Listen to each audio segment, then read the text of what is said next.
Morning guys, welcome to Mr. Ben Coaching Tuesday Training Tips. I thought I'd speak to you this week about the abductor and the adductor muscles. Simply, the muscles here and the muscles here outside. So when we cycle and run, we're very quad and hamstring and glute maximus dominant. But often, because we do everything in a straight line, the muscles on the outside and the inside become weak. If you play football, rugby, hockey, etc., other movements where you're doing a lot of lateral work, you haven't often got that problem. But since I got into cycling when I was sort of back in the 90s, I stopped playing football and anything else and athletics, etc., and everything became a straight line. And then when I got into running in my late 20s and triathlon, I thought I had a knee injury, but it wasn't. I had a terrible IT band, and it's because I had such weak muscles around here, in particular here, and inner thigh, and it's just years and years of neglecting them. So I thought, well, I'd just do some simple exercises that you can do at home with a ball and with a band. You have to use a ball because it's hard to work those inner thighs unless you've got equipment that can work with resistance. How often should you do them? You don't need to do them 7 days a week. You do them when you've got 5 minutes spare to do. How many repetitions? Don't go over the top. You know, your body will condition, but allow time for the body to adapt to it. If you do 120 inner thigh squeezes, you're going to hurt yourself. You don't need to do that many. It's anywhere sensible from 5 to 15 repetitions, and give yourself time. It's consistency is the key to improve and maintain these areas, but give it time, as I said. I'd recommend start with 3 times a week, doing it as post-run, post-cycle, etc. when you've got 5 minutes spare. These are all cheap off eBay now, or Amazon. Years and years ago they were hard to get hold of, but obviously since lockdown all the kit's been available, so you're in good fortune for all that kit. So I'll do a couple of standing exercises first of all to work. So simply put the ball between the ankle.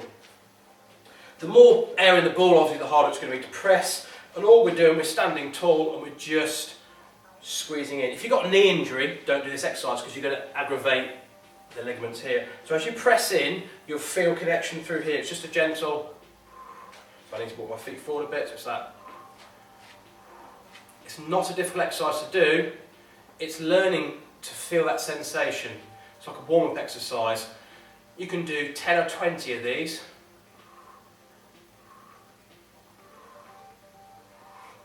And then, as we did in another video, you can go into a sumo squat, which very much starts to work the inner thighs, the adductor muscles there.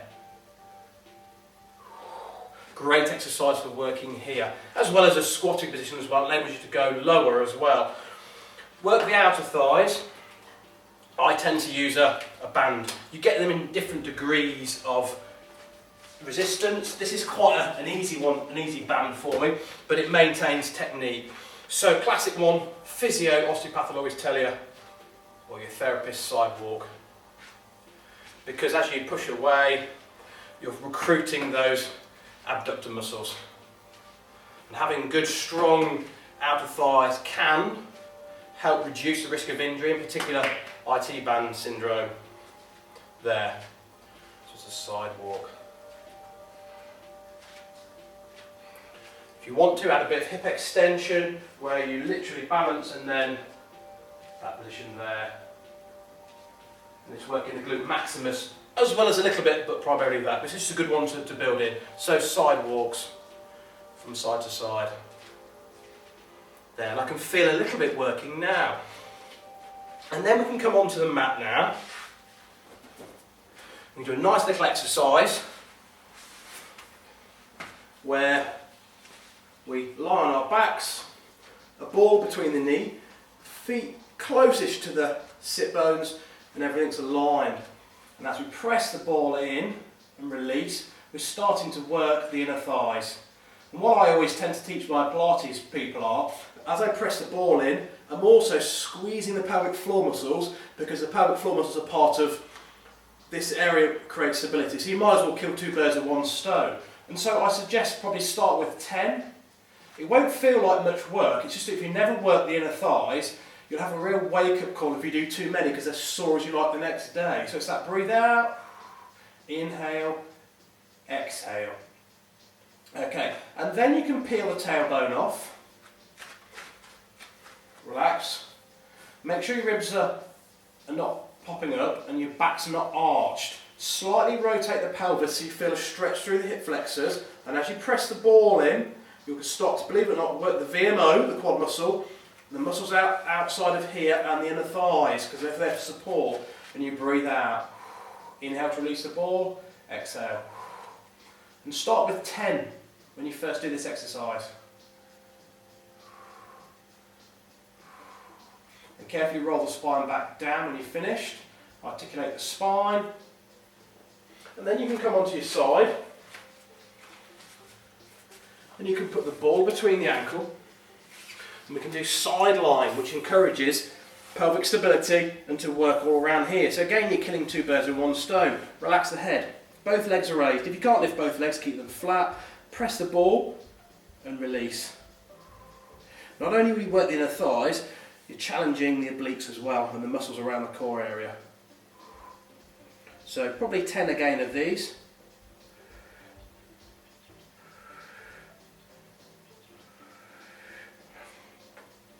And then you'd obviously work the opposite side as well. Then we can go to work the outer one, the classic one, the infamous clams. So this is a fantastic exercise for strengthening the area which is often weak and can give you problems, like I mentioned earlier, with the IT band. So check your heels in line with your bottom. The band should be enough resistance to get some work, but if it's so tight, you're going to end up overworking and hurting it. So you breathe out. Inhale, exhale.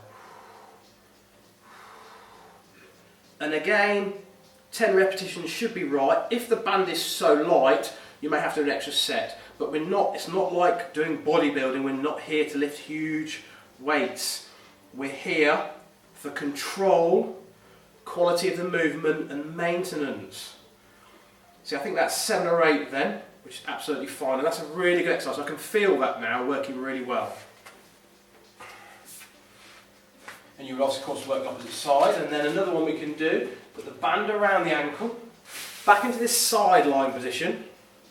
And then now we can lift top leg and bottom. So it's that. Bottom stays where it is. We're there. So working longer levers, working through here and here again.